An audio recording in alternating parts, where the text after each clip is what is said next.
What happens when a brand makes an homage to a very popular watch like the Tudor Black Bay? However, instead of making it a run-of-the-mill homage to that watch, they went ahead and made it a really high-quality homage to the Tudor Black Bay, almost to the point where it's as good as the Tudor Black Bay, but of course for less money. Today we're going to take a look at the Ocean Seacrest from Escudo. They've put a lot of attention to detail into this watch, and of course it is an homage to the Tudor Black Bay, however, not a direct homage. They've put a lot of their own style into the watch as well. So let's flip the camera and take a look at a really high quality homage to the Tudor Black Bay. Prior to getting this watch in for review, I had never heard of this brand. This is the Escudo Ocean Seacrest. It's a 200-meter dive watch, and essentially it's the only watch that this brand currently make. They make it in all different iterations. However, they don't make any other watches. This is a dive watch, 200 meters of water resistance, so you're getting a screwed-in crown and a screwed-in caseback. This is an homage to the Black Bay from Tudor. You can definitely see that in the case shape and design. However, it's not a direct homage to that watch. When you're looking at this, it obviously looks pretty different, and that's because of the bezel, because of the dial, because of the hands. What they've done here is something very different from what you get from the Black Bay. Now, the owners of this brand are located in the UK and in Portugal, so you can see some of that influence here as well. Specifically in the bezel, you have the Portuguese flag colors in the triangle, in that pip on the bezel, but the bezel has actually raised indices, and those are filled with lume. So all of these are filled with lume and they are raised, so they're almost like applied indices. Kind of reminds me of a few different Panerai submersibles, which is kind of cool. Then it's also bronze, so the bezel on here is actually made out of bronze.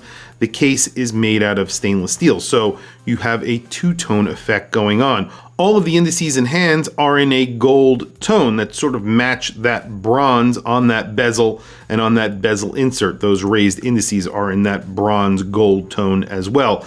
And then you have that going through the stitching on the strap as well. You have a matte black dial, and then there is, I believe, a negative relief of gilt. So the markings on the dial, the logo, and then right down here, right above the 6 o'clock, it just says the name of the watch. It's automatic in 200 meters. That's all in a gold tone as well. The hands are sword hands. Those are segmented, and then you have a little arrow tip on the second hand. All of that is lumed. All of the indices are applied. All of those are lumed. There is no date.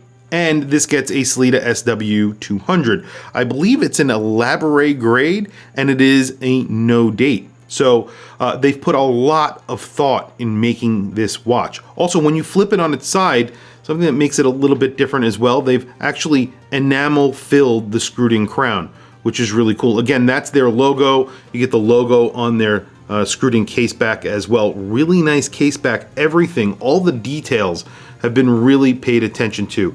This strap is really thick and really nice, and I believe it's made in Scotland. It says handmade in Scotland right there. So really beautiful strap as well. So they've put a lot of thought into this watch. You have a big milled buckle, and of course the buckle is signed with their logo yet again. Lots of details going into this watch, and it's a limited edition of 300 pieces. They also put a boxed domed sapphire crystal on here, which is obviously pretty common, but something that's kind of uncommon is that they put some hydrophobic area right here, and that is the actual logo. So when fog or something, when you fog up the glass itself, it actually shows their logo on a portion of the sapphire crystal. It's something I've never seen any other watch company do. It's something that you will not see on a regular basis. It's very strange. However, very quickly, let's do some quick measurements. It's around a 39 millimeter watch. So at the bezel itself, it's around 39 millimeters. So at the bezel exactly, it is 39.3 millimeters. At the case, it's just about 39 millimeters. You have a large crown on here, which is 6.9 millimeters. The lug to lug, you do get drilled lugs on here. I currently believe that they do not offer a bracelet, but that would be really nice.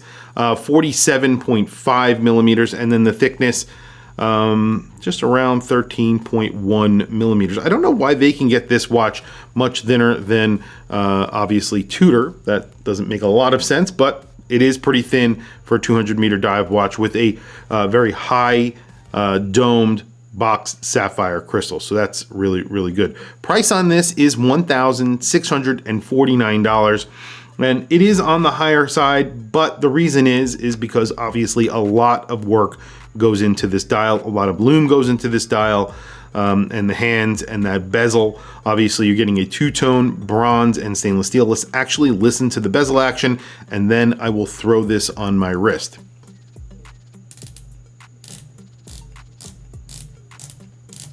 The bezel action on here is phenomenal. It really is. Everything lines up and it sounds amazing. It really does. This is a very, very good bezel action. There are a few design elements that maybe not everybody will like. I like that there is no date. Some people don't like that.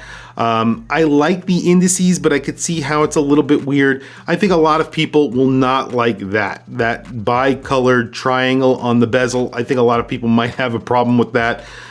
If they didn't do that, this would be a little bit tamer, I think, in my opinion. The design is a little bit Knights of the Round Table. I don't know why that came to mind, but that's kind of how I see the design here. Without that, and maybe without the arrow indices for the primaries, it would be a little bit more tame of a design.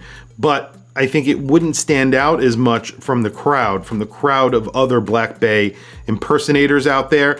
This does, and obviously the quality is there. You could hear that bezel action. That bezel insert is amazing. Obviously you're getting a Sleet SW200, so you're getting a lot of high-end details on this watch, and obviously you know, that does cost money, so that's why they're charging almost $1,700 for this watch, $1,649. But definitely worth it, and it's limited to 300 pieces. Today on wrist, I have the new Citizen 37 millimeters, actually 36.5 millimeter Pro Master Dive Eco Drive. This thing is awesome. It actually looks really good on my 7.5 inch wrist. Review for this dropping very, very soon.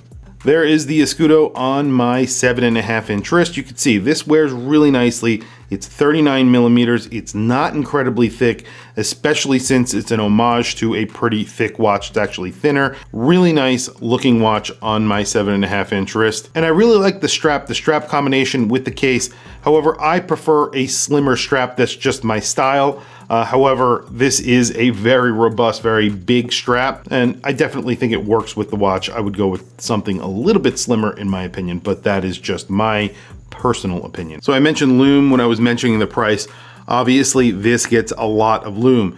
Everything is basically applied, even the indices on the bezel. So you have applied indices there and on the dial. Those are all very liberally applied with lume.